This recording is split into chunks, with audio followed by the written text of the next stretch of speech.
Donc c'était le but, c'était de faire un guide de voyage, apporter une plus-value à la clientèle. Donc je l'ai fait dans le cadre de ma validation de diplôme. Donc dans notre apprentissage, on a un travail qu'on doit réaliser à la fin de notre CFC. Et le marketing ont eu cette idée de créer un guide de voyage électronique sur cette ligne des Rochers-Nez, qui est donc une ligne très touristique avec un tracé assez intéressant et beaucoup de beaux paysages. Quand on ouvre l'application, donc c'est pas tout à fait une application, c'est un site internet qui est disponible uniquement dans les trains. Quand on l'ouvre, on arrive directement sur le timeline de notre voyage. Donc on a les prochains arrêts, l'heure d'arrivée aux prochains arrêts, la météo sur le site d'arrivée.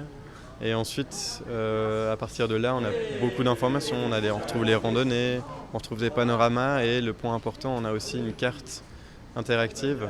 Sur cette carte, on y trouve notre position, la position du train, ainsi que des points d'intérêt autour du train. Donc on peut voir au moment où on se déplace ce qu'il y a autour, les images, les panoramas et un peu toutes les offres que proposent eux-mêmes aussi.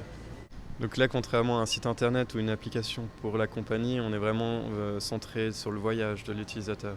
C'est pas préparer son voyage avant ou vendre des billets, non. Là, c'était vraiment de dire que le parcours en train fait partie de l'aventure.